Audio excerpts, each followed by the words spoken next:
Selamat siang Bapak Ibu sekalian. Mari kita bangkit berdiri bersama-sama. Kita masuk ke dalam doa.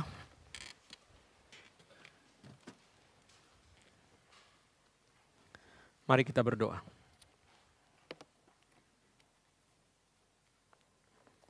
Tuhan, kami mengucap syukur pada pagi hari ini Tuhan sudah kumpulkan kami untuk boleh mendengarkan firman-Mu.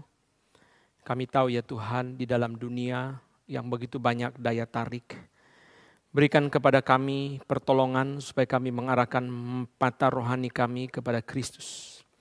Seperti hamba-Mu yang setia, Rasul Paulus, yang memutuskan hanya mau memikirkan tentang Kristus yang tersalib. Sekalipun di dalam dunia ada banyak pemikiran yang sangat menarik. Di dalam dunia ada banyak hal yang sangat menarik. Kami berdoa ya Tuhan supaya hamba-Mu tidak berkata-kata bersandarkan kepada kata-kata yang indah dan hikmat manusia, tetapi bersandarkan kepada keyakinan akan kekuatan Roh Kudus, supaya iman kami tidak bergantung kepada kekuatan manusia, tetapi kepada kekuatan Allah. Kami berdoa ya Tuhan, mohon kiranya Roh Kudus membuka mata rohani kami untuk melihat kemuliaan Kristus yang menderita di Getsemani. Dan Roh Kudus memampukan kami untuk taat sebagaimana Kristus taat. Kami menyerahkan jam ini ke dalam tangan-Mu. Dalam nama Tuhan Yesus kami berdoa. Amin. Silakan duduk.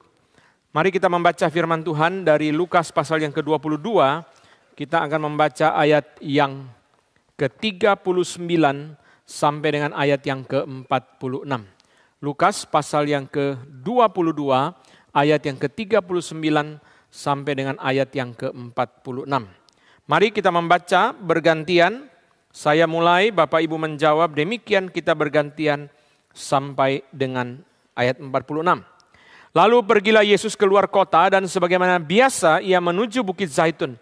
Murid-muridnya juga mengikuti dia.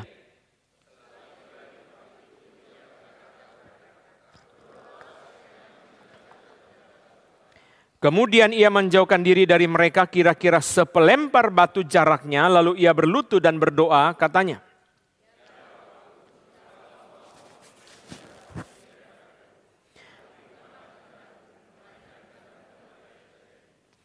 maka seorang malaikat dari langit menampakkan diri kepadanya untuk memberi kekuatan kepadanya.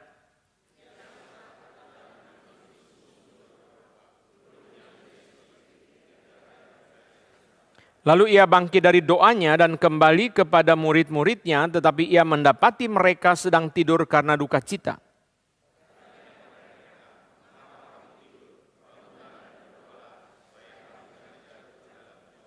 Saudara sekalian, Lukas mencatat doa Getsemani atau mencatat pengalaman Yesus di Getsemani secara berbeda. Saudara menemukan begitu banyak muncul istilah doa di dalam cerita ini yang tidak banyak dibicarakan di dalam catatan Injil yang lain. Hal ini terjadi karena Lukas menulis Injilnya setelah mengikuti Rasul Paulus selama bertahun-tahun, dan Lukas melihat dengan mata di atas kepala sendiri Paulus begitu banyak berdoa. Itu sebabnya ketika menulis Injil, Lukas memutuskan untuk memperhatikan kehidupan doa Yesus. Bukan berarti Tuhan Yesus selama ini tidak berdoa, lalu kemudian Lukas tiba-tiba melebih-lebihkan seolah-olah Tuhan Yesus banyak berdoa. Memang Tuhan Yesus banyak berdoa, tetapi Injil-Injil kurang memberikan perhatian, dan sekarang kita melihat Lukas memberikan perhatian itu yang cukup banyak. Saudara menemukan di dalam ayat-ayat yang kita baca istilah doa muncul 5 kali. Dari ayat 40, ayat 41, lalu ayat yang ke-44, ayat yang ke-45, ayat yang ke-46, dan ayat yang ke-42 sekalipun istilah doa tidak muncul, tetapi ayat yang ke-42 sesungguhnya adalah suatu doa. Di sini kita mengerti, saudara, bahwa Lukas ingin membawa kita memperhatikan kehidupan doa daripada Tuhan Yesus. Itu sebabnya, saudara sekalian, Darrell Bock mengatakan seluruh teks di dalam cerita Getsemani ini boleh kita baca dengan kacamata doa. Yesus menjauhkan diri untuk berdoa. Malaikat menguatkan dia untuk berdoa. Dia bangkit dari doa, kembali setelah berdoa, dan seterusnya. Seluruh cerita ini adalah berbicara tentang doa. Saudara, pertama-tama kita melihat dulu doa Tuhan Yesus di dalam cerita ini, yaitu saudara sekalian di dalam ayat yang ke-41 dikatakan kemudian ia menjauhkan diri. Kalau kita melihat di dalam bahasa asli diterjemahkan sebagai withdraw, mundur. Seperti yang dicatat di dalam Lukas 5 ayat yang ke-16, yaitu ia mengundurkan diri ke tempat-tempat yang sunyi dan berdoa. Lukas sedang berkata, Tuhan Yesus mengundurkan diri dan berdoa. Mengundurkan diri dan berdoa, inilah kebiasaan yang terus-menerus dicatat oleh Injil di dalam seluruh kehidupan Tuhan Yesus. Yaitu terus-menerus mundur dan berdoa, mundur dan berdoa. Hal ini terbalik dengan apa yang dibangun oleh dunia. Dunia melatih kita untuk tampil dan beraksi, tampil dan melayani. Kalau di dalam gereja, tampil dan beraksi. Apalagi setelah ada media sosial, kita melihat setiap orang punya panggung. Dulu tidak semua orang bisa masuk ke radio, tidak semua orang bisa tampil di TV, tidak semua orang bisa ditayangkan di koran. Panggung itu begitu terbatas. Tetapi sekarang kita melihat, saudara, semua orang punya panggung. Semua orang mempunyai kesempatan untuk tampil. Dulu itu tidak seperti itu. Tetapi di dalam Injil Lukas 2 kali dicatat Tuhan Yesus mengundurkan diri dan berdoa. Di dalam Lukas 5 ayat 16 dan sekarang dicatat lagi di sini. Kemudian ia mengundurkan diri.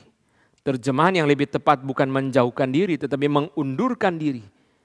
Memisahkan diri dari mereka kira-kira sepelempar batu jaraknya. Agak jauh. Tidak mundur 3 langkah, 5 langkah. Tapi sepelempar batu agak jauh supaya terpisah dari mereka. Dan berdoa.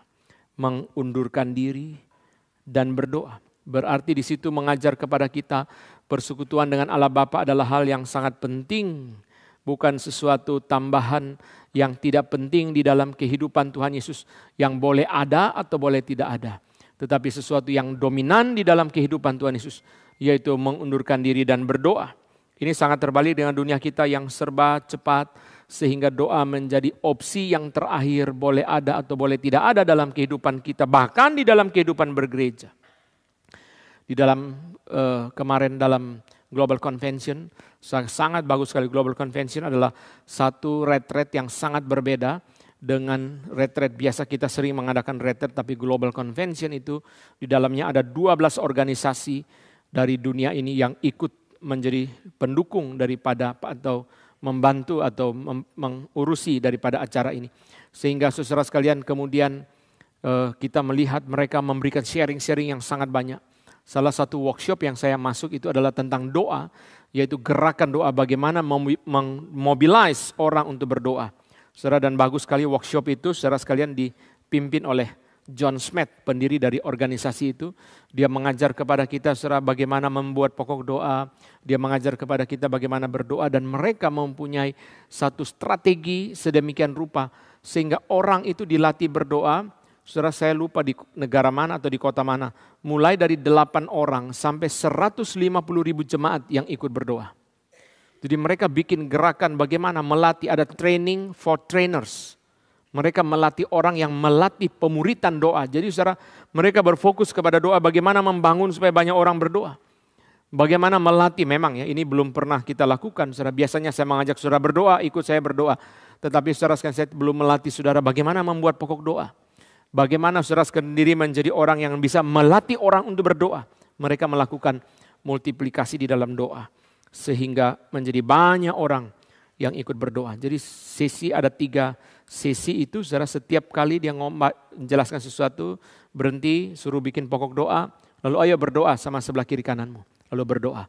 Setelah itu jalan lagi, berhenti, bikin pokok doa. Lalu mereka disuruh untuk saling mendoakan satu dengan yang lain. Saudara sekalian, Tuhan Yesus berkali-kali mundur dan berdoa untuk mengajar kepada kita satu teladan bahwa persekutuan dengan Allah Bapa adalah hal yang sangat penting.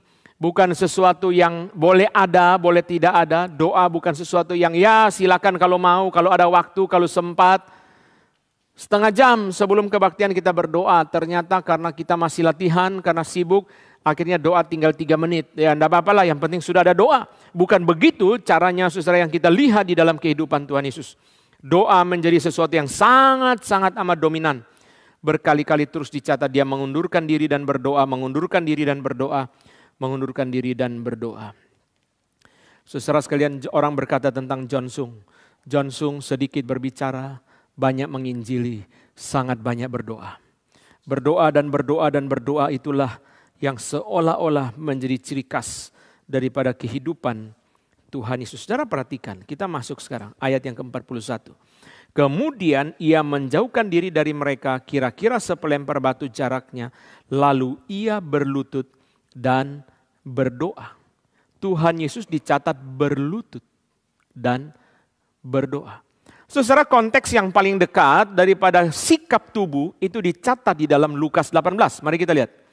Lukas 18 mencatat sikap tubuh di dalam doa, dan ini merupakan konteks yang paling dekat daripada doa Getsemani. Mari kita lihat Lukas 18 ayat yang ke-11. Orang Farisi itu berdiri dan berdoa dalam hatinya begini. Ya Allah, aku mengucap syukur kepadamu karena aku tidak sama seperti semua orang lain, bukan perampok, bukan orang lalim, bukan pezina, dan juga bukan seperti pemungut cukai ini. Orang Farisi itu berdiri dan berdoa.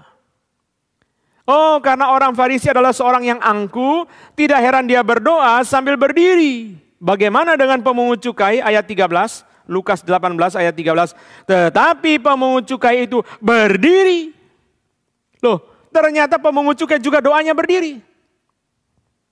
Kalau dikatakan secara orang Farisi itu doanya berdiri, lalu pemungut cukai itu doanya berlutut, langsung kita mengerti, oh memang orang Farisi itu sombong, itu sebabnya dia doanya sambil berdiri. Pemungut cukai itu rendah hati, itu sebabnya dia doanya sambil berlutut. Tetapi di sini dikatakan pemungut cukai juga doa sambil berdiri. Hal ini menggambarkan kepada kita bahwa the habit of prayer itu memang adalah berdiri. Itu merupakan sikap tubuh yang common, yang umum pada masa itu orang berdoa sambil berdiri. Saudara, kita tidak usah berbicara tentang kesombongan daripada orang Farisi yang sudah sangat jelas di dalam teks ini. Tapi saudara melihat di dalam ayat yang ke-13, pemungut cukai itu mempunyai kerendahan hati yang luar biasa. Di dalam 3 sikap tubuh. 3 sikap tubuh. Pertama, berdiri jauh-jauh. Kedua, tidak berani menengadah ke langit. Ketiga, memukul diri. 3 sikap tubuh ini sangat terang benderang bahwa pemungut cukai ini merendahkan diri. Pertama, berdiri jauh-jauh, tidak berani dekat. Karena dia merasa tidak layak. Dia menjauh. Yang kedua, dia tidak berani menengadah ke langit. Dia menundukkan kepalanya sebagai ekspresi daripada kerendahan hati. Yang ketiga, dia memukul diri. Berarti kerendahan hati daripada pemungut cukai ini sudah begitu jelas. Apalagi sudah ditambah dengan kalimat yang ada di dalam ayat 13. Kita sudah pernah khotbahkan bagian ini. Ya Allah, kasihanilah aku orang berdosa itu. I am the sinner. Pemungut cukai tidak berkata, aku adalah salah seorang berdosa. Pemungut cukai tidak berkata, aku adalah satu di antara banyak orang berdosa. Dia berkata, aku adalah orang berdosa itu. Saya tidak tahu Farisi itu berdosa atau tidak berdosa. Itu bukan urusan saya, tapi yang pasti saya adalah orang berdosa. Saudara, kerendahan hati sangat jelas. Itu sebabnya dia berani mengklaim dirinya sebagai orang berdosa. Kenapa saudara? Karena di balik kalimat I am a sinner, seolah-olah secara bahasa itu betul, tetapi spirit di baliknya bisa keliru. I am a sinner, saya salah seorang berdosa, artinya apa? Yang lain juga berdosa. Saya memang tidak beres, tapi jangan lupa yang lain juga tidak beres. Pemungut cukai tidak berkata I am a sinner, I am the sinner. Saya tidak tahu orang lain berdosa atau tidak berdosa, itu bukan urusan saya. Itu urusan mereka dengan Tuhan. Yang pasti saya orang berdosa. Saudara, ini sudah sangat jelas. 3 sikap tubuh dan pengakuan tentang dosa sudah sangat terang benderang bahwa dia adalah orang berdosa. Tetapi doanya belum berlutut. Artinya apa saudara? Artinya sekalipun pemungut cukai ini begitu rendah hati, di hadapan Tuhan Yesus masih kurang rendah hati. Seringkali kita merasa dia sudah rendah hati. Jangan lupa di hadapan Tuhan Yesus masih kurang rendah hati. Kenapa? Kalau orang berdosa merendahkan diri wajar. Yang tidak wajar adalah orang berdosa tidak mau merendahkan diri. Tetapi yang luar biasa, yang fantastis adalah Tuhan Yesus yang tidak berdosa, dia mau berlutut. Berarti apa saudara? Berarti kerendahan hati daripada Tuhan Yesus lebih rendah hati lagi daripada orang Farisi, daripada pemungut cukai itu. Pemungut cukai sudah rendah hati. Dari kata-katanya sudah rendah hati, dari sikap tubuhnya sudah rendah hati. Tapi dia masih berdoa berdiri. Dia belum tersungkur seperti Yairus. Dia belum berlutut seperti Yesus. Tuhan Yesus lebih merendahkan diri. Di sini mengajarkan kepada kita saudara, waktu saudara merasa rendah hati, itu membuktikan saudara tidak rendah hati. Kerendahan hati hilang setiap kali kita merasa. Setiap kali kita merasa rendah hati, itulah kerendahan hati hilang. Kita mesti merasa memang sadar bahwa kita masih banyak kesombongan. Kenapa saudara? Pemungut cukai sudah begitu rendah hati aja masih kurang. Kenapa saudara? Dia doanya masih berdiri. Saudara, Tuhan Yesus merendahkan diri. Dia menyerahkan diri. Submissiveness, itu ada istilah daripada Joel Green. Submissiveness, merendahkan diri dan menyerahkan diri untuk taat. Tuhan Yesus berlutut, saudara. Itu sebabnya kita terbiasa atau mengajar kita supaya biasa doa berlutut. Kenapa sih harus banyak doa? Karena Yesus banyak doa. Suka atau tidak suka, Tuhan dan Juru Selamat kita banyak doa. Tidak ada pilihan, kecuali kita bukan orang Kristen, saudara. Ruben Tori berkata, seseorang tidak bisa disebut murid Yesus yang sejati jikalau dia tidak banyak berdoa. Yesus banyak berdoa. Mengundurkan diri dan berdoa, mengundurkan diri dan berdoa, mengundurkan diri dan berdoa, mengundurkan diri dan berdoa. Suka atau tidak suka, Tuhan yang kita sembah, yang menjadi teladan bagi kita, Juru Selamat kita, begitu banyak berdoa. Saudara sekalian, Tuhan Yesus setelah dia sendirinya berdoa, dia menyuruh murid-murid untuk berdoa di dalam ayat yang ke-40 dan ayat yang ke-44. Ayat yang ke-40 sebelum Yesus berdoa, dia menyuruh murid-murid berdoa, dan ayat yang ke-46 Yesus mengulang lagi saudara menyuruh murid-murid untuk berdoa. William Hendriksen mengatakan satu hal yang sangat indah adalah hati Tuhan Yesus sangat besar di sini. Kenapa?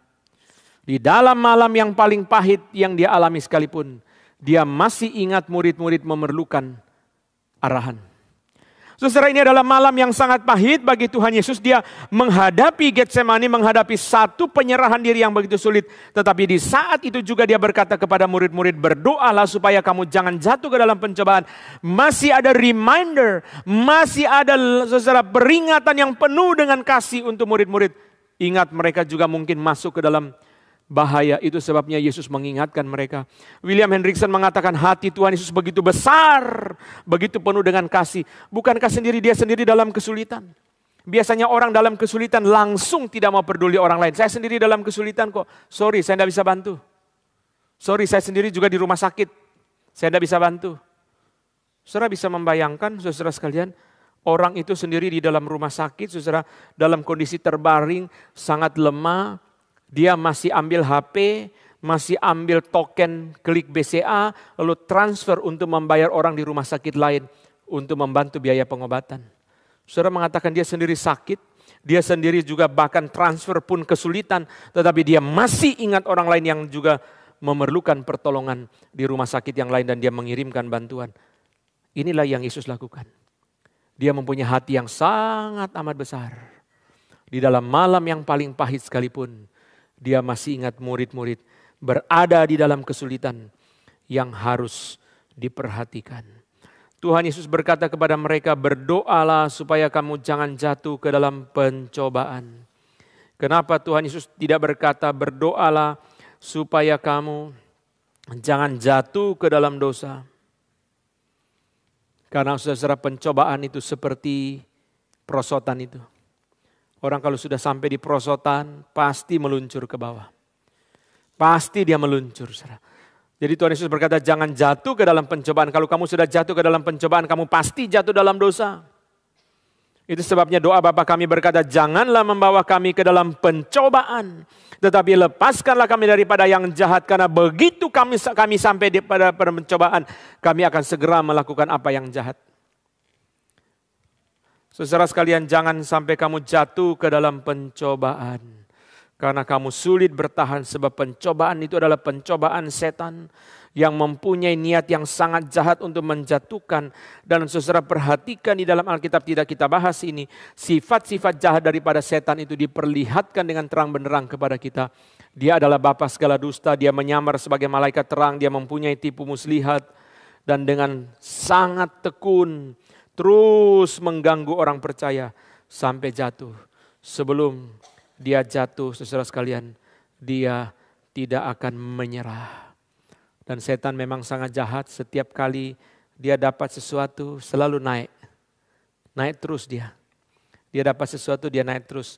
Permulaan gandengan tangan, dari gandengan tangan rangkul, dari rangkul pergi ke ciuman. Dia minta terus, naik terus. Semakin lama, semakin banyak yang dia ingin kuasai daripada kehidupan manusia. Pencobaan setan berat, dunia, arus dunia berat, dosa, kedagingan berat. Saudara, semua itu berat, tidak kita bahas satu persatu. Itu sebabnya Yesus berkata berdoa. Berdoa berarti depend on God. Berdoa berarti bergantung kepada Tuhan. Kamu jangan bergantung kepada dirimu sendiri. Kamu tidak sanggup, kamu pasti kalah, kamu pasti menyerah. Gak ada orang yang sanggup saudara berhadapan dengan setan, berhadapan dengan dosa, dan berhadapan dengan dunia. Itu sebabnya Yesus mengulang 2 kali di sini berkata berdoalah. Berarti bergantunglah kepada Tuhan, mintalah pertolongan Roh Kudus, mintalah anugerah Tuhan. Berlututlah dan berdoa supaya kamu jangan jatuh ke dalam pencobaan. Berarti pencobaan ini bahaya ya.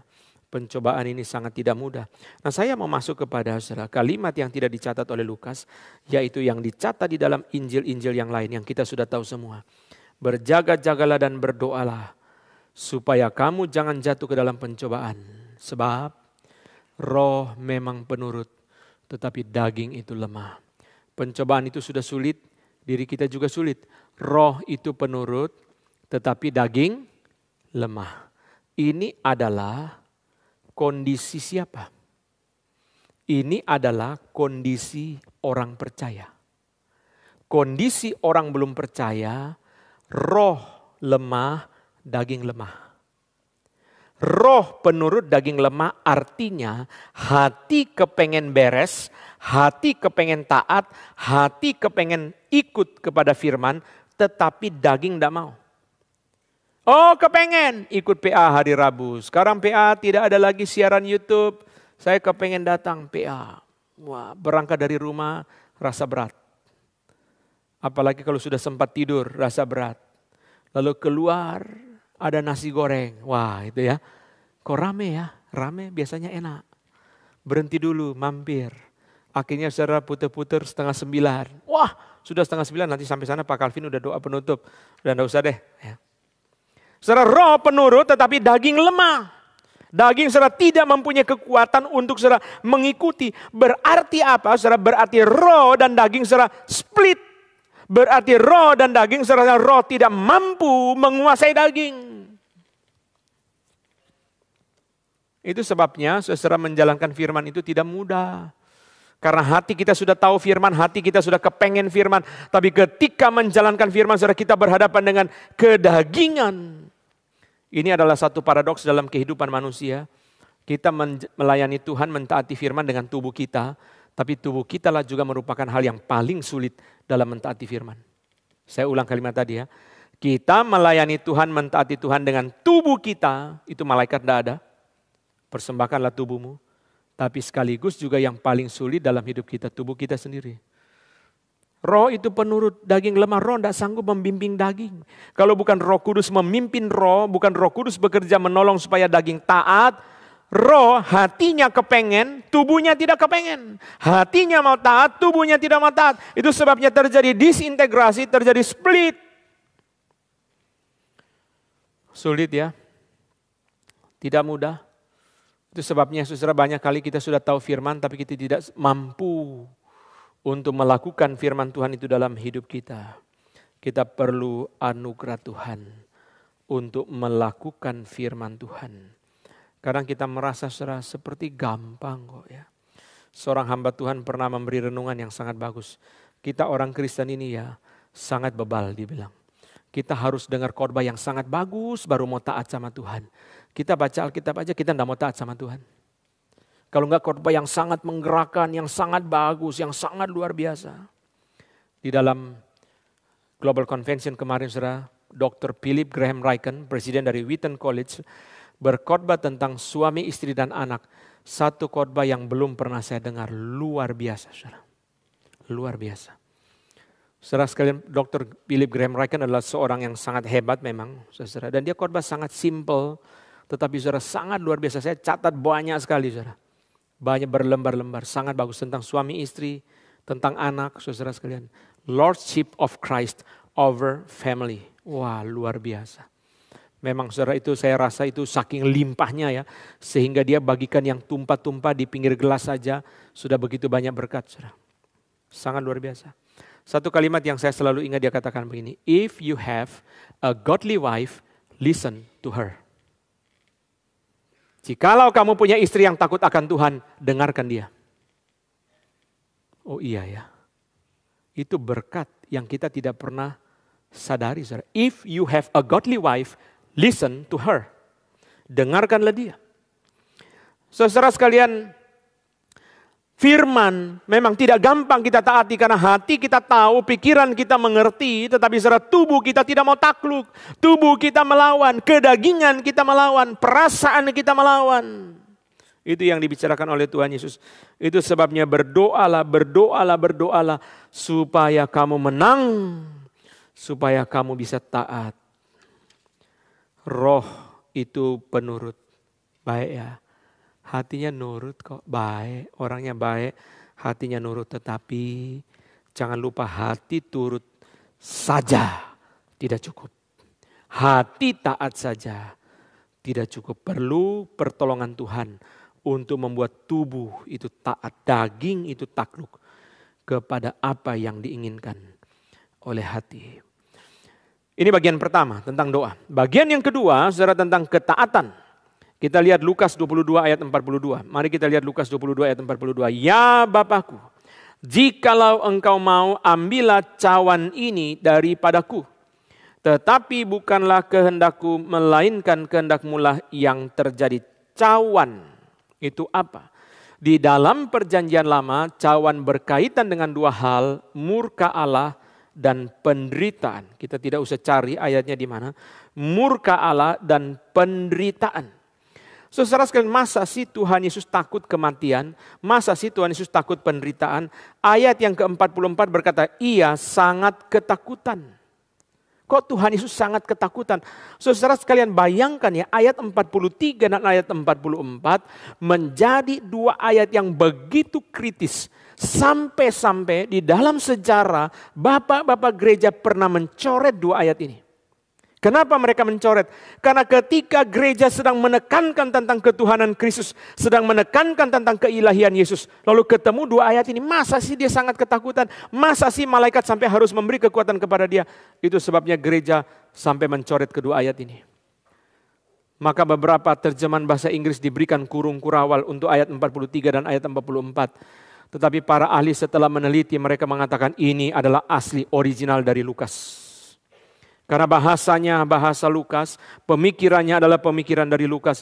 Ini original tetapi mereka terpaksa harus mencoret dua ayat. Karena ketika gereja sedang menekankan tentang keilahian Kristus muncul dua ayat ini. Itu sebabnya beberapa salinan yang lama tidak muncul kedua ayat ini. Tetapi ditemukan ini memang asli. Kenapa Yesus sangat ketakutan? Apa dia takut menderita? Seperti kita takut menderita, kita ketakutan. Tidak. Tuhan Yesus tidak takut menderita, bahkan dia tidak takut mati, saudara. Tetapi dia sangat ketakutan sampai dia berkata, kalau boleh cawan ini lalu. Kenapa, saudara? Pertama, karena murka Allah ditimpakan kepada orang berdosa. Dia memikul dosa kita dan dia mengalami seluruh murka Allah itu. Dia memikul dosa kita padahal dia tidak berdosa. Lalu saudara dia harus menanggung murka Allah. Apalagi murka Allah itu dalam bentuk keterpisahan dengan Allah. Ini adalah sesuatu yang sangat berat. Itu sebabnya saudara, dia sangat ketakutan, sangat ketakutan. Tuhan Yesus berkata, kalau boleh cawan ini lalu. Kalau boleh cawan murka dan cawan penderitaan ini lalu Tuhan. Tapi jangan kehendakku melainkan kehendakmu yang terjadi. Ini berat Tuhan, ini tidak gampang. Ini sesuatu yang sangat berat, bukan karena Yesus takut penderitaan. Sebagai manusia memang saudara, penderitaan itu tidak mudah, tidak ada orang yang inginkan penderitaan.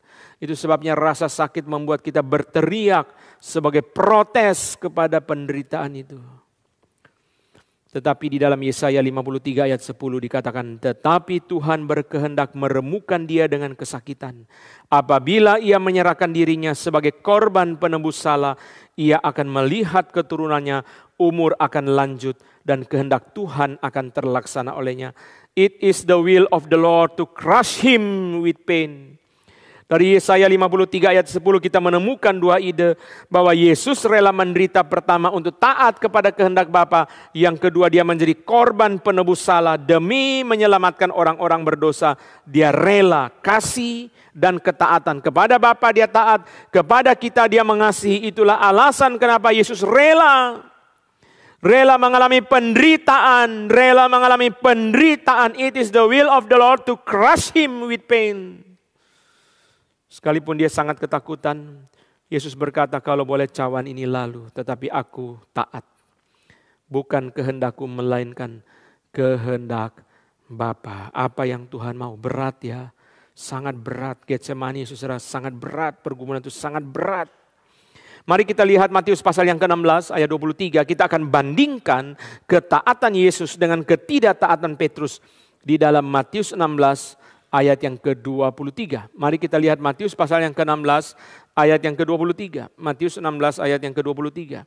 Maka Yesus berpaling dan berkata kepada Petrus, "Enyalah iblis, engkau suatu batu sandungan bagiku, sebab engkau bukan memikirkan apa yang dipikirkan Allah, melainkan apa yang dipikirkan manusia." Pertama, ketika Petrus menghalangi penyalipan, ketika Petrus berkata, "Janganlah engkau disalibkan," Yesus berkata, "Enyalah iblis." Iblislah yang memberikan ide kepada Petrus untuk menghalangi penyalipan. Tuhan Yesus tidak mau taat kepada ide iblis. Dia lawan ide iblis dan dia taat kepada Bapa. Petrus sebaliknya taat kepada iblis dan melawan ide dari Allah tentang penyalipan. Ini pertama. Inilah perbedaan Tuhan Yesus dengan Petrus. Petrus mentaati suara setan. Suara setan yang datang kepada dia, yang membuat dia melawan penyalipan, dia taat. Itu sebabnya ketika Yesus menegur Petrus, kalimat yang pertama langsung serang setan dulu. "Enyalah iblis." Pikiran yang menentang penyalipan itu bukan berasal dari Tuhan, itu adalah berasal dari setan. Itu sebabnya Yesus berkata, "Enyalah iblis." Kedua, saudara sekalian, Yesus berkata, engkau bukan memikirkan apa yang dipikirkan Allah, melainkan apa yang dipikirkan manusia. Tuhan Yesus mau berkata, ide yang menentang penyalipan bukan dari Tuhan, dari manusia. Orang Farisi menginginkan Mesias datang mendirikan kerajaan yang megah bagi orang Israel. Itu sebabnya kalau Mesias datang lalu dia dipaku di atas kayu salib, ini adalah hal yang mereka tolak mentah-mentah. Mesias tidak boleh disalibkan, yang disalibkan pasti bukan Mesias. Pemikiran itu diterima oleh Petrus. Dan Petrus berkata kepada Yesus, jangan disalibkan. Saudara lihat jelas sekali di sini, pikiran manusia menguasai Petrus, bukan pikiran Allah. Tuhan Yesus tidak mau ikuti pikiran manusia, dia mengikuti pikiran Allah. Dia taat untuk disalibkan. Yang ketiga, saudara, Tuhan Yesus berkata kepada Petrus di ayat yang ke-23, Matius 16 ini, engkau suatu batu sandungan bagiku, batu sandungan bagi Tuhan. Kita biasanya bicara, negur orang, awas ya jangan jadi batu sandungan buat orang belum percaya loh. Kamu di kantor tidak bagus kesaksian jadi batu sandungan buat orang belum percaya. Kamu di rumah atau di keluarga nggak bagus kesaksian jadi batu sandungan buat saudara yang belum percaya. Surat Tuhan Yesus berbicara tentang batu sandungan bagi Tuhan. Berarti apa saudara? Ketika Tuhan berjalan tersandung oleh itu. Apa? Ketika Tuhan Yesus menuju kepada penyalipan, Petrus meletakkan batu yang membuat Tuhan tersandung, terhalang untuk menuju kepada penyaliban. Saudara, Tuhan Yesus ketika menegur Petrus, dia sendiri tidak mau menjadi batu sandungan bagi Tuhan. Itu sebabnya dia taat. Petrus, jangan jadi batu sandungan bagi saya ya. Tapi saudara bayangkan kalau Yesus sendiri menegur Petrus, tapi dia sendiri jadi batu sandungan bagi Tuhan. Tidak. Tuhan Yesus taat kepada Bapa. Dia tidak mau jadi batu sandungan bagi Tuhan. Pertama, tidak mau ikut suara setan. Kedua, tidak mau ikut pikiran manusia. Ketiga, tidak mau jadi batu sandungan bagi Tuhan. Pertama, tidak mau ikut suara setan. Setan bilang jangan penyaliban. Petrus ketelan, Yesus tidak mau. Kedua, tidak mau ikut pikiran manusia. Petrus kemakan, Yesus tidak mau. Ketiga, tidak mau jadi batu sandungan bagi Tuhan. Petrus meletakkan batu menghalangi Yesus menuju kayu salib. Yesus sendiri tidak mau. Saudara, sangat indah ya. Ini adalah perbedaan yang kita lihat di dalam ketaatan Tuhan Yesus dan juga ketidaktaatan Petrus. Mari kita buka 2 ayat di Mazmur untuk menjadi refleksi bagi kita dalam melakukan kehendak Tuhan. Pertama adalah Mazmur 40 ayat yang ke-9. Mari kita buka. Mazmur pasal 40 ayat yang ke-9. Mari kita membaca bersama-sama. Mazmur 40 ayat yang ke-9. 1, 2, 3. Aku suka melakukan kehendak-Mu ya Allahku. Taurat-Mu ada dalam dadaku. Kita langsung loncat ke Mazmur 143 ayat 10. Mazmur 143 ayat yang ke-10. Mari kita membaca bersama-sama ayat ini, Mazmur 143 ayat 10. 1, 2, 3. Ajarlah aku melakukan kehendak-Mu, sebab Engkaulah Allahku. Kiranya roh-Mu yang baik itu menuntun aku di tanah yang rata. What is the reason? Alasannya apa? Kita harus mentaati kehendak Tuhan. Sebab Engkaulah Allahku. Itulah alasannya. Alasannya apa kita harus taat kepada Tuhan? Sebab Engkaulah Allahku. Berarti saudara sekalian, kecuali kita menjadi orang ateis, kecuali kita orang yang tidak mau taat, tidak mau takut kepada Tuhan, as long as He is our Lord, Dia adalah Tuhan kita, kita harus taat kepada Dia. Tidak ada penawaran. Saudara, ini pertama. Kedua, saudara lihat di ayat yang pasal 40 ayat 9, attitude-nya, tadi reason-nya, attitude-nya saudara adalah suka. Aku suka melakukan kehendak-Mu. Wah, ini luar biasa ya. Dia ngomong ini sadar apa enggak ya? Kok suka kalau aku rela? Ya Tuhan, enggak gampang tapi saya rela. Atau kalau aku belajar, Tuhan saya tahu saya gagal tapi saya belajar. Aku suka. Your will is my delight. Waduh, kalau kehendak Tuhannya enak, ya, itu semua mau. Tapi kalau sulit siapa yang mau, saudara? Kemarin itu dalam Global Convention, saudara, ada sekian banyak, saya tidak tahu berapa banyak, mereka yang dari China datang ke Jakarta ikut Global Convention. Saudara sekalian, orang dari China datang ke Indonesia bekerja, berdagang atau proyek itu biasa. Tapi orang dari China datang ikut acara Global Convention seperti ini. Saudara, kadang-kadang pulang mereka ditangkap, saudara. 3 tahun yang lalu acara yang sama di Kuala Lumpur, setelah pulang 5 orang ditangkap, saudara, oleh polisi. Itu sebabnya, saudara sekalian, bagi kita dengar mereka cerita tentang ada mata-mata, ada apa, kita mungkin anggap biasa. Saudara. Bagi mereka tidak biasa, karena mereka pulang belum tentu itu biasa. Bisa datang saja, bayar uang tiket, bayar pendaftaran, bayar hotel, itu sudah sangat luar biasa. Demi mau dengar patong, demi mau mendengarkan hamba-hamba Tuhan yang luar biasa, saudara. Itu adalah struggle buat mereka. Bagi kita, saudara, oh kita dengar cerita-cerita itu ya, di grup-grup cerita begini begitu, ada mata-mata yang jadi peserta tapi pura-pura ini itu, kita rasa biasa saja. Tapi mereka yang melayani di Tiongkok secara tegang, itu adalah sesuatu yang tidak gampang. Tidak gampang, saudara, bagi mereka. Saudara sekalian, suka, aku suka. Wah, ini kalimat, saudara, nanti kita ketemu penulisnya, kita tanya di sorga ya. Kok bisa ya? Aku suka melakukan kehendakmu. Gak gampang loh. Gak gampang kok suka ya. Suka itu saudara sekalian gak gampang ya. Suka melakukan kehendakmu. Saudara sekalian, lalu saudara lihat itu yang kedua. Yang ketiga, saudara, source-nya. Dari mana kehendak Tuhan itu, saudara, ayat pasal 40 ayat 9 berkata, Tauratmu ada dalam dadaku, firmanmu ada dalam hatiku. Itu sumbernya, dari mana? Dari mana kehendak Tuhan aku lakukan? Dari firman. Firman ada di mana? Firman ada di dalam hatiku. Firman yang aku simpan di dalam hatiku, saudara, standby sewaktu-waktu aku bisa jalankan firman itu. Karena firman itu sudah aku stok di dalam hatiku.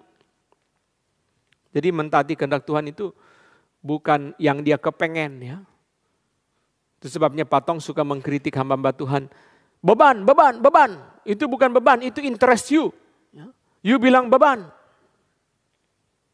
Saudara sekalian, kehendak Tuhan itu tidak mudah. Tetapi firman itu dia taati, firman itu dijalankan. Saudara, menjadi orang yang menghafal firman atau mengkhotbahkan firman gampang ya, tapi menjalankan firman, menjalankan kasih, menjalankan kesabaran, itu tidak gampang. Saudara. Mengkhotbahkan gampang, tapi menjalankan tidak gampang. Yang ketiga, saudara, adalah firman dari mana? Source. Yang keempat, saudara, adalah empowerment.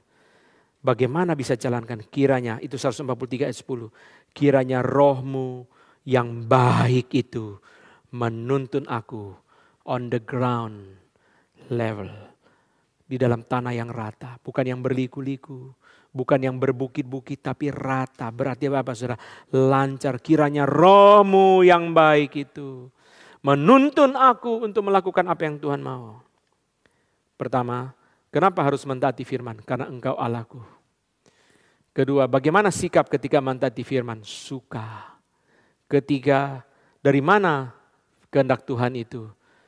Firman-Mu ada dalam hatiku. Apa kamu mampu sendiri? Tidak, rohmu yang baik itu menuntun aku untuk menjalankan firman Tuhan. Rohmu yang baik itu. Dengan kekuatan kita sendiri kita tidak sanggup untuk mentaati firman Tuhan. Itu sebabnya, saudara, kadang-kadang orang berkata khotbah di bukit itu hanya untuk hamba-hamba Tuhan. Padahal khotbah di bukit ditujukan untuk setiap orang Kristen. Kenapa, saudara? Karena tidak gampang menjalankan firman Tuhan itu dalam hidup kita sehari-hari. Ketika Yosua menangis karena kehilangan Musa. Ketika Yosua penuh dengan ketakutan, dua perasaan ya. Perasaan kehilangan, perasaan ketakutan karena, saudara, dia hilang pemimpin besar. Dia merasa takut memimpin bangsa yang besar. Dua perasaan ini. Dia merasa kehilangan pemimpin besar. Dia merasa takut memimpin bangsa yang besar. Saudara. Ketika dikuasai oleh dua perasaan itu, begitu firman Tuhan datang, langsung berhenti semua perasaan Yosua. Bangunlah memimpin bangsa ini, langsung dia jalan. Gak gampang ya, firman Tuhan bisa menghentikan perasaan-perasaan kita. Kadang-kadang kita dikuasai oleh perasaan sehingga firman Tuhan pun tidak kita gubris. Saudara, Yosua taat kepada firman. Ini bagian yang kedua, saudara, taat kepada firman. Kita perlu roh yang baik itu. Kita perlu Roh Kudus yang baik itu. Yang menuntun kita di tanah yang rata. Supaya kita menjalankan firman dengan lancar. Menjalankan firman dengan taat, dengan baik, saudara. Alasannya apa? Dia Allahku.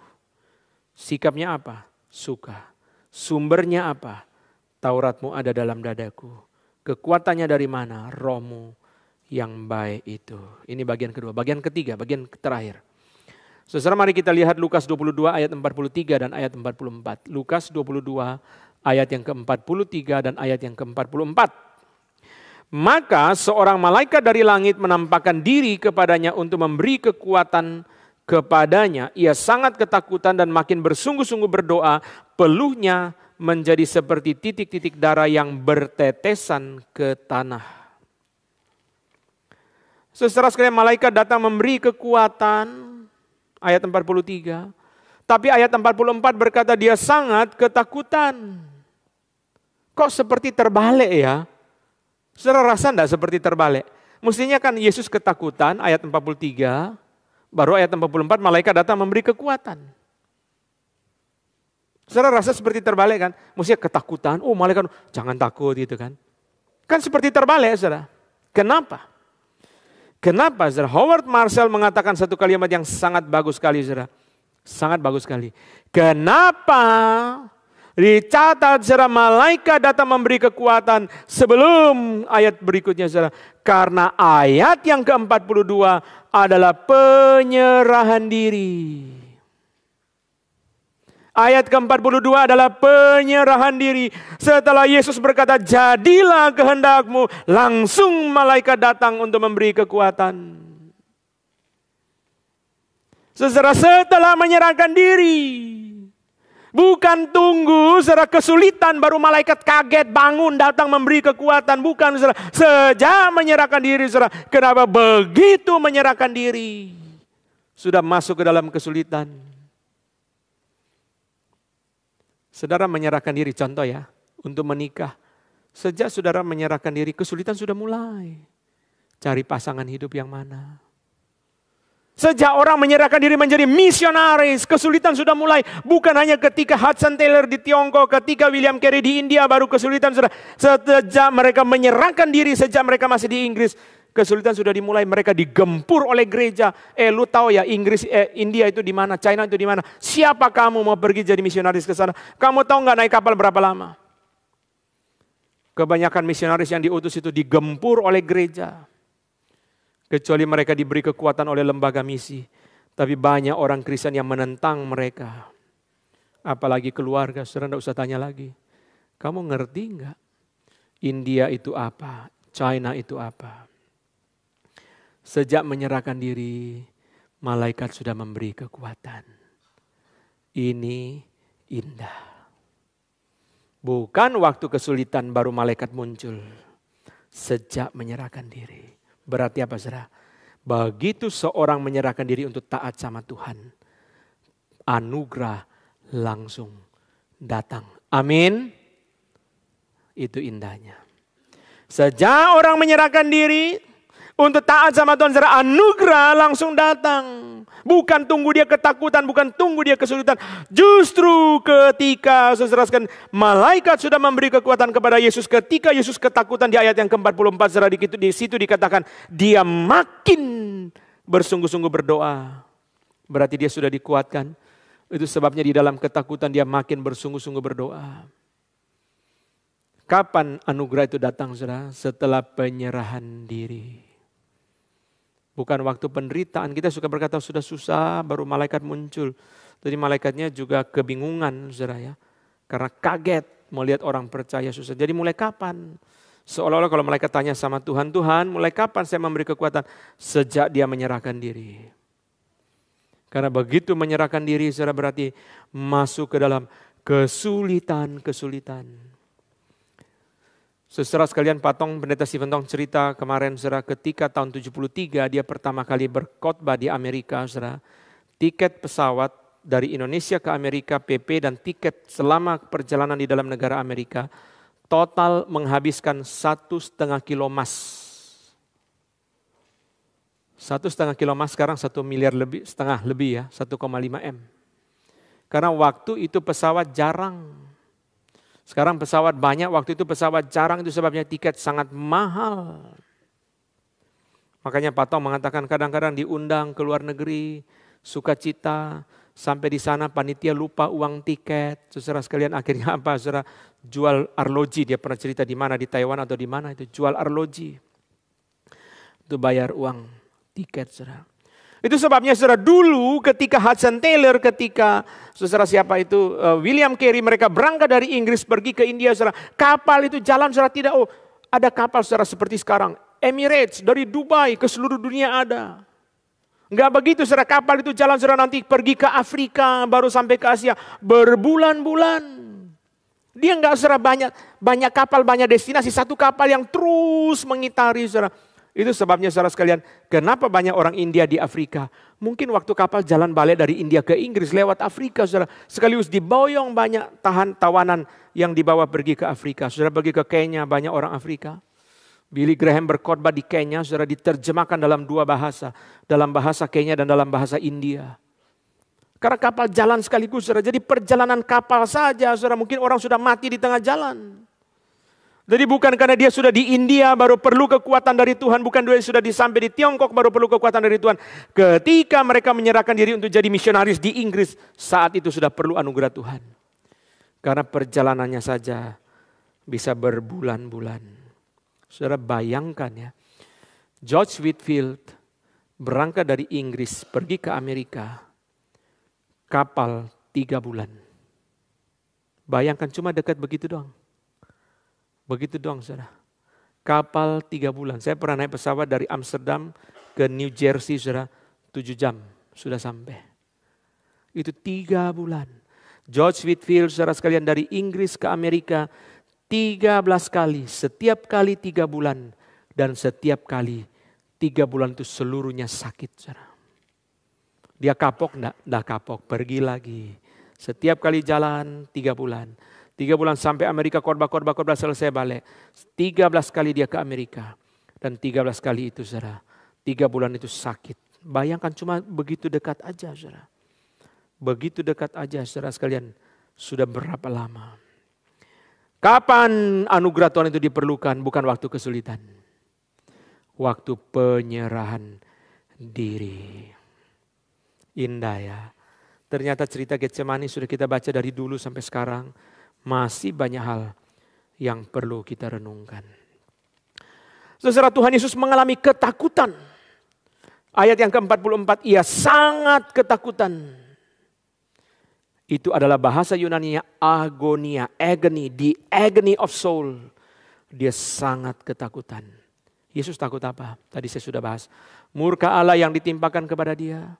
Dia takut saudara mengalami keterpisahan dengan Allah. Itu semua adalah hal yang sangat berat. Tetapi di dalam kondisi itu, William Hendriksen mengatakan, saudara, dia never even for a moment crossed the boundary line between fear and sin. Dalam kondisi seperti itu, saudara, dia tidak pernah sedikit pun saudara menyeberang garis batas dari ketakutan kepada dosa. Seringkali saudara dalam penderitaan saudara kita begitu mudah untuk jatuh ke dalam dosa. Sakit berkepanjangan. Lalu orang tawari, ada jalan pintas, mau enggak? Apa jalan pintas?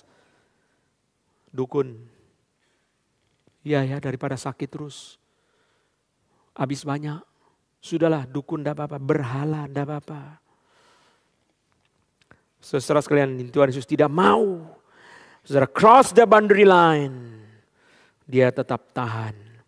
Itu sebabnya saudara dalam penderitaan kita harus belajar satu hal. Keep our suffering pure. Jaga penderitaan kita supaya tetap suci. Saudara, kalau seorang dikhianati oleh pasangan dia, penderitaan dia begitu agung di hadapan Tuhan. Sampai dia sendiri berkhianat. Penderitaan itu kehilangan nilainya sama sekali. Tidak ada nilai sama sekali. Gak ada kesaksian yang bisa dibagikan. Tidak ada hal yang bisa memuliakan Tuhan dari penderitaan dia. Kenapa saudara? Karena dia tidak menjaga penderitaan dia pure. Jesus kept his suffering pure. Dia menjaga penderitaan dia murni. Saudara sekalian, karena begitu ketakutan, saudara sekalian, itu sebabnya peluhnya menjadi seperti titik-titik darah yang bertetesan ke tanah.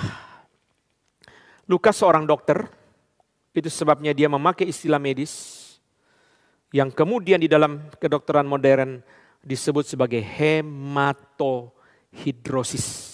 Coba kita lihat fotonya. Ini ada contoh yang terjadi di dalam dunia modern. Hematidrosis atau hematohidrosis. Keringat darah. Keringat yang bercampur dengan darah. Saya tidak menjelaskan secara medis karena saya bukan bidang saya, saudara. Tetapi secara simpel, di sebelah kelenjar keringat itu ada pembuluh darah yang ketika saudara sedang dalam ketakutan yang begitu hebat, pembuluh darah itu kemudian pecah. Mungkin saya tidak tahu ya, ada urut-urutan medisnya, saudara. Intinya saudara adalah ketika keringat keluar itu, sebelah kelenjar keringat pembuluh darah yang pecah itu saudara, darah ikut keluar. Sehingga seperti yang kita lihat itu. Saudara, di dalam sejarah terjadi, Leonardo da Vinci mencatat seorang tentara yang berkeringat darah sebelum perang. Semua ini berkaitan dengan ketakutan atau kecemasan yang berat. Semua berkaitan dengan ketakutan atau kecemasan yang sangat berat. Di dalam sejarah, saudara, dicatat ini ya, kasus-kasus yang dicatat, saudara, 6 kasus orang yang dijatuhi hukuman mati. 1 kasus terjadi saat pengeboman kota London pada waktu Perang Dunia Kedua. 1 kasus ketakutan saat akan diperkosa. Ada lagi kasus ketakutan menghadapi angin ribut saat berlayar. Ada beberapa kasus, semua ketakutan. Ketakutan. Lukas sebagai seorang dokter, hanya dia yang mencatat, tidak ada Injil yang lain yang mencatat ini, saudara. Keringat darah itu Markus tidak mengerti ya, Petrus tidak mengerti. Matius tidak memperhatikan, Yohanes urusannya lain lagi. Tapi Lukas sebagai seorang dokter, dia memperhatikan ini. Ketakutan, kecemasan yang begitu hebat. Saudara, Yesus rela demi mencintai saudara, demi taat kepada Bapa. Dia harus melalui pengalaman yang sangat jarang, begitu ketakutan. Kalau saudara mengatakan saya takut ya, siapa kita tidak takut? Tuhan Yesus saja ketakutan, saudara. Kalau saudara mengatakan saya tidak ada ketakutan, itulah yang menakutkan, saudara ya. Siapa kita, saudara? Tuhan saja tidak gampang sebagai manusia dia melewati ketakutan itu. Karena apa yang dialami sungguh tidak mudah, tetapi Yesus mengalami itu. Dan saya mau mengakhiri dengan 1 kalimat, saudara, yang mengingatkan kepada kita bahwa sesungguhnya tekanan yang paling penting, kata Howard Marshall, adalah falling. Bertetesan, itu kata dia tekanan yang paling penting. Kenapa dia menekankan bertetesan? Karena ini berarti shedding of the blood. Pencurahan darah. Saudara, di Taman Getsemani sudah ada pencurahan darah. Pencurahan darah terjadi saudara sebelum Golgota. Kita selalu berpikir saudara pencurahan darah ada hanya di Golgota. Ternyata di Getsemani sudah ada pencurahan darah. Untuk mengingatkan kepada kita ini adalah perjalanan darah dari Getsemani menuju kepada Golgota. To obey the will of the Father and to love us. Untuk mentaati Bapa dan mencintai saudara dan saya. Shedding of the blood harus dimulai. Mari kita berdiri. Kita masuk ke dalam doa. Tuhan, kami bersyukur untuk firman yang Tuhan berikan kepada kami pada siang hari ini. Kami berdoa ya Tuhan, bersyukur. Tuhan Yesus rela melewati malam yang pahit dan mulai mencurahkan darah untuk mentaati Bapa dan mengasihi kami. Kami tahu Tuhan Yesus melewati malam yang penuh dengan ketakutan, tetapi kami bersyukur sejak penyerahan diri, malaikat sudah hadir memberi kekuatan. Anugerah Tuhan sudah ada. Ini menjadi penghiburan bagi kami untuk tidak takut menyerahkan diri ketika Tuhan memanggil kami. Karena sejak saat kami menyerahkan diri, Tuhan sudah memberi kekuatan kepada kami. Terima kasih Tuhan untuk firman-Mu. Kiranya menguatkan setiap kami yang datang dengan rupa-rupa kesulitan dan pergumulan. Dalam nama Tuhan Yesus kami berdoa. Amin. Mari kita mengaku iman kita di hadapan Tuhan demikian. Aku percaya kepada Allah, Bapa yang Maha Kuasa, Halik langit dan bumi, dan kepada Yesus Kristus anaknya yang tunggal Tuhan kita, yang dikandung dari Roh Kudus, lahir dari anak darah Maria, yang menderita sengsara di bawah pemerintahan Pontius Pilatus, disalibkan, mati dan dikuburkan, turun ke dalam kerajaan maut. Pada hari yang ketiga, bangkit pula dari antara orang mati, naik ke sorga, duduk di sebelah kanan Allah, Bapa yang Maha Kuasa. Dan dari sana ia akan datang untuk menghakimi orang yang hidup dan yang mati. Aku percaya kepada Roh Kudus, gereja yang kudus dan am, persekutuan orang kudus, pengampunan dosa, kebangkitan tubuh, dan hidup yang kekal. Amin. Silakan duduk. Salah seorang pembicara yang penting kemarin adalah Dr. David Platt, seorang yang sangat populer dan seorang pembicara dunia. Saudara sekalian, ada buku-buku dari David Platt yang bisa saudara beli di bawah untuk baca. Saya sendiri belum pernah membaca buku dia, tetapi saudara bisa membeli, bisa membaca saudara buku dari Dr. David Platt, seorang yang masih umur 42, lebih muda dari saya, tetapi seorang yang sangat dipakai Tuhan luar biasa. Hari Selasa ada PA wanita yang akan dipimpin oleh Vikaris Joshua membahas tentang Gomer, istri daripada Hosea. Ini adalah satu kesempatan bagi kaum ibu belajar tentang Gomer, karena jarang sekali ada PA membahas tema Gomer. Apa yang bisa kita refleksikan daripada Gomer. Lalu hari Rabu Pak Calvin akan memimpin PA dengan tema Kristus yang lain, dan PA hanya berlangsung secara fisik, tidak ada siaran YouTube maupun juga tidak ada video yang bisa diikuti di YouTube pada hari-hari selanjutnya. Hanya kecuali Bapak Ibu hadir secara fisik untuk mengikuti PA pada hari Rabu malam. Saudara sekalian, akan diadakan konser di Monas pada hari Minggu yang akan datang.